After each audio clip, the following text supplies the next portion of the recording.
Full house. La maison est pleine.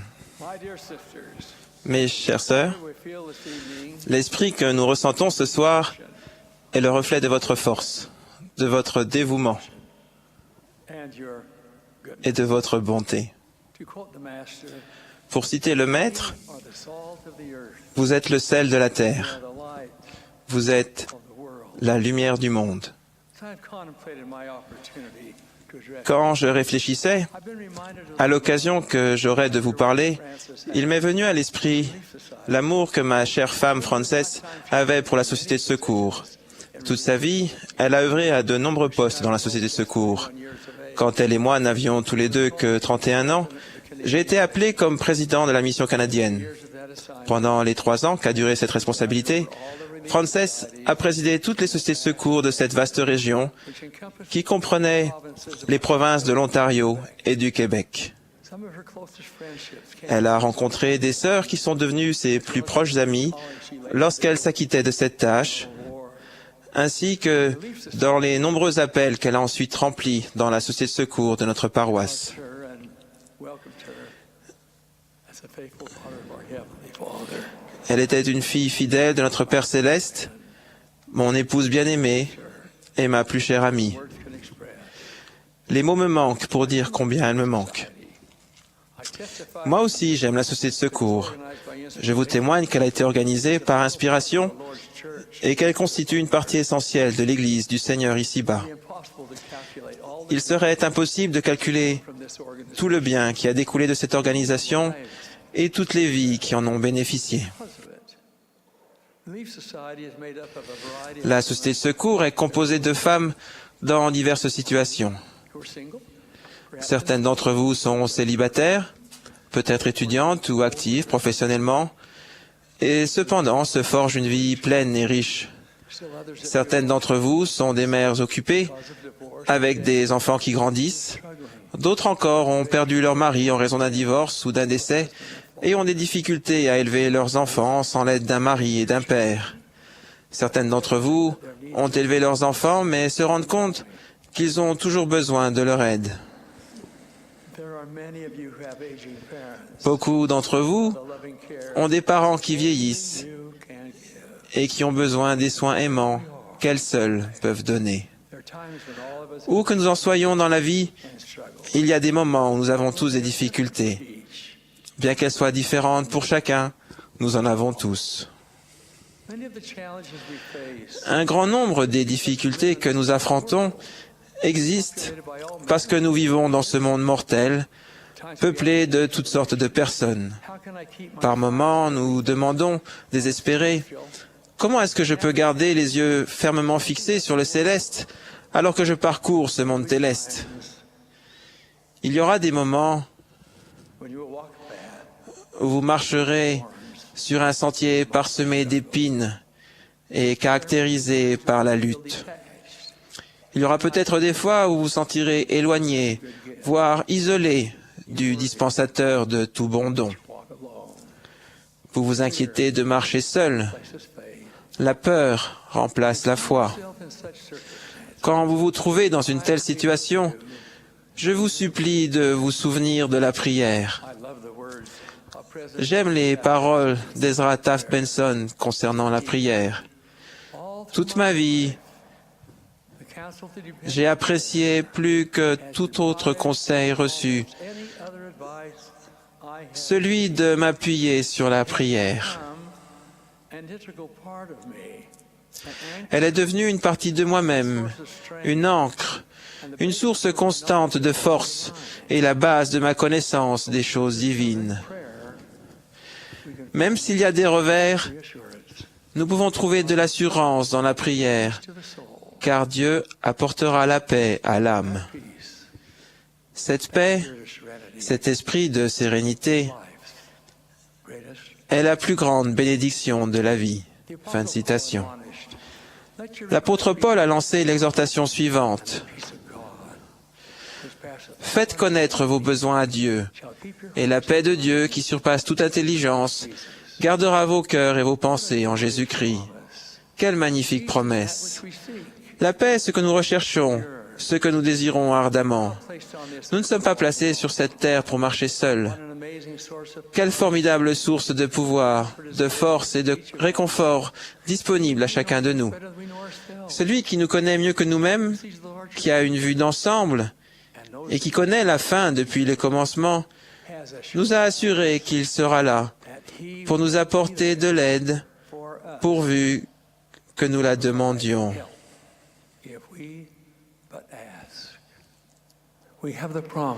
Nous avons la promesse suivante. Priez toujours et croyez, et tout concourra à votre bien. Quand nos prières montent vers les cieux, n'oublions pas les paroles que le Sauveur nous a enseignées.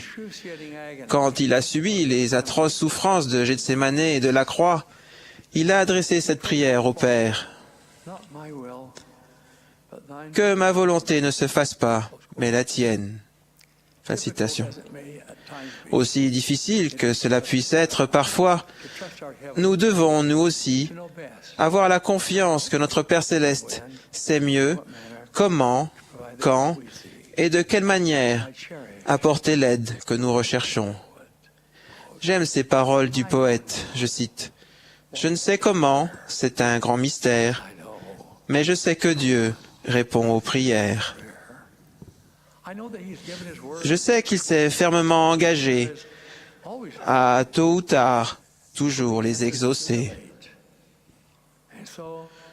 Aussi, je prie, sans me décourager. Je ne sais si ce que j'ai demandé sera accordé comme je l'espère, mais à lui seul j'adresse ma prière, car il saura mieux que moi décider s'il faut, comme je le veux, l'accorder ou choisir une meilleure modalité. Bien sûr, la prière n'est pas faite que pour les moments de difficulté. À maintes reprises, les Écritures nous disent de toujours prier et de garder une prière dans notre cœur. Les paroles d'un cantique bien connu et apprécié posent une question que chacun de nous devrait se poser tous les jours. As-tu prié? Associé à la prière, l'étude des Écritures nous aide à tenir le coup dans un monde souvent difficile. Les paroles de vérité et d'inspiration que l'on trouve dans nos ouvrages canoniques sont pour moi des biens précieux. Je ne me lasse jamais de les lire. Lorsque j'étudie les Écritures, je suis édifié spirituellement. Ces saintes paroles de vérité et d'amour sont un guide pour ma vie et elles m'indiquent le chemin de la perfection éternelle. La lecture et la méditation des Écritures nous permettent de ressentir les doux murmures de l'Esprit dans notre âme. Nous pouvons trouver des réponses à nos questions. Nous découvrons les bénédictions qu'apporte l'obéissance au commandement de Dieu. Nous acquérons un témoignage sûr de notre Père Céleste, de notre Sauveur Jésus-Christ et de leur amour pour nous. Lorsque nous associons la lecture des Écritures à la prière, nous pouvons savoir avec certitude que l'évangile de Jésus-Christ est vrai. Le président Hinckley a dit que le Seigneur bénisse chacun afin que nous nous fassions un festin de ses paroles saintes et que nous en tirions cette force, cette paix, cette connaissance qui surpasse toute intelligence. Fin de citation. Si nous nous souvenons de prier et que nous prenons le temps de nous tourner vers les Écritures, nous recevrons davantage de bénédictions et nos fardeaux seront allégés. Je vais me raconter comment notre Père Céleste a répondu aux prières et aux supplications d'une femme et lui a donné la paix et l'assurance qu'elle recherchait si désespérément. Les difficultés de Tiffany ont commencé l'année dernière pendant la période où elle avait des invités chez elle pour la fête de l'Action de grâce, puis pour Noël. Son mari étudiait la médecine et il était maintenant en 2e année d'internat. Cela lui demandait de longues heures de travail et il ne pouvait pas l'aider autant qu'il l'aurait voulu tous les deux. C'est pourquoi la plupart des tâches qui devaient être accomplies pendant cette période des fêtes, en plus de sa responsabilité de s'occuper de leurs 4 jeunes enfants, lui incombaient à elle. Au moment où elle est en passe d'être surchargée, elle a été informée qu'une personne qui lui était chère avait appris qu'elle avait un cancer. Le stress et les soucis ont commencé à peser lourd. Elle est entrée dans une période de découragement et de dépression. Elle a consulté des médecins, mais pourtant rien n'a changé. Elle a perdu l'appétit et commencé à perdre du poids, ce que son corps frêle ne pouvait tolérer. Elle a recherché la paix dans les Écritures et a prié pour être délivrée des ténèbres qui l'affligeaient. Lorsque ni la paix ni l'aide n'ont semblé venir, elle a commencé à se sentir abandonnée par Dieu. Sa famille et ses amis ont prié pour elle et ils ont essayé désespérément de l'aider. Ils lui ont apporté ses plats favoris dans l'espoir de la maintenir en bonne santé physique, mais elle ne pouvait en manger que quelques bouchées et n'était pas en mesure de les terminer. Un jour particulièrement difficile, une amie a essayé en vain de la tenter avec des aliments qu'elle avait toujours aimés.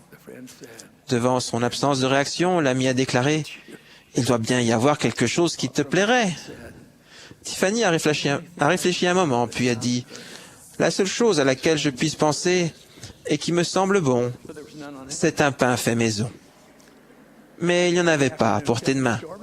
Le lendemain après-midi, on a sonné chez elle. Son mari, se trouvant à la maison, est allé ouvrir. À son retour, il portait une miche de pain faite maison. Tiffany a été étonnée quand il lui a dit qu'il provenait d'une femme qui s'appelait Sherry et qu'il connaissait à peine.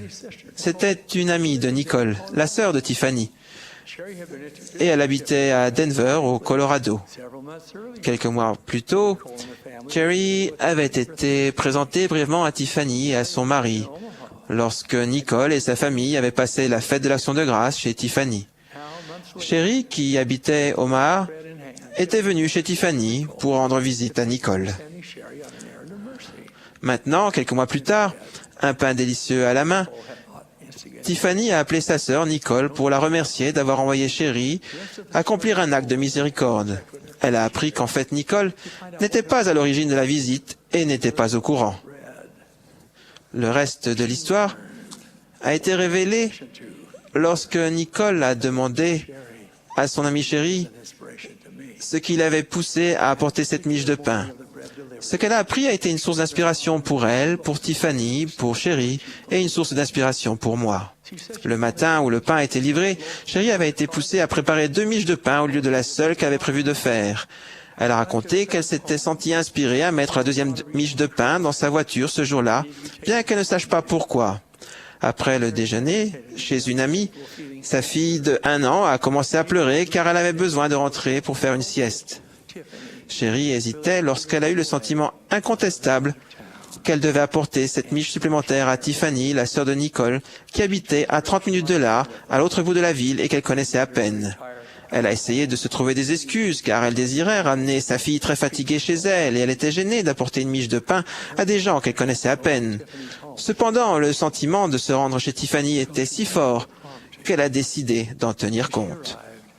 À son arrivée, le mari de Tiffany a ouvert la porte. Sherry lui a rappelé qu'elle était l'amie de Nicole qu'il avait rencontrée brièvement lors de la fête de l'Action de grâce. Elle lui a remis la miche de pain et est partie. Ainsi, le Seigneur a envoyé quelqu'un de presque totalement étranger de l'autre côté de la ville pour apporter une miche de pain désirée, mais aussi un message clairement exprimé d'amour à Tiffany. On ne peut expliquer ce qui lui est arrivé d'aucune autre façon. Elle avait le besoin urgent de ressentir qu'elle n'était pas seule, que Dieu se souciait d'elle et ne l'avait pas abandonnée. Ce pain, qui était exactement ce qu'elle voulait, lui a été apporté par quelqu'un qu'elle connaissait à peine, qui n'était pas au courant de son besoin, mais qui a écouté les murmures de l'esprit et a agi en conséquence. Cela a été un signe évident pour Tiffany que son Père céleste était au courant de ses besoins et qu'il l'aimait suffisamment pour envoyer de l'aide. Il avait répondu à ses appels au secours. Mes chères sœurs, notre Père céleste vous aime, chacune d'entre vous. Cet amour ne changera jamais. Il ne dépend ni de votre apparence, ni de vos biens, ni de la somme d'argent disponible sur votre compte en banque. Il n'est pas fonction de vos talents ou de vos capacités. Il est simplement là. Il est là pour vous lorsque vous êtes triste ou heureuse, découragée ou pleine d'espoir. L'amour de Dieu est là pour vous. Que vous le méritiez ou non, il est simplement toujours là. Si nous nous efforçons de nous rapprocher de notre Père Céleste par la prière fervente et sincère et l'étude diligente des Écritures, notre témoignage se fortifie et s'enracine profondément. Nous ressentons l'amour que Dieu éprouve à notre égard. Nous comprenons que nous ne sommes jamais seuls. Je vous promets que vous aurez un jour l'occasion de prendre du recul et de passer en revue les moments difficiles de votre vie, et vous vous rendrez compte qu'il a toujours été là, à vos côtés. Je sais que c'est vrai.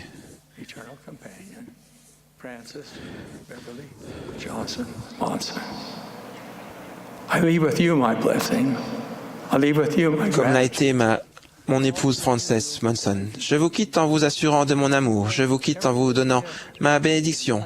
Je vous quitte en vous exprimant ma gratitude pour tout le bien que vous faites et pour la vie que vous menez. Puissiez-vous recevoir ma bénédiction de tout bon nom. C'est là ma prière. Au nom de notre Sauveur et Rédempteur, le Seigneur Jésus-Christ. Amen.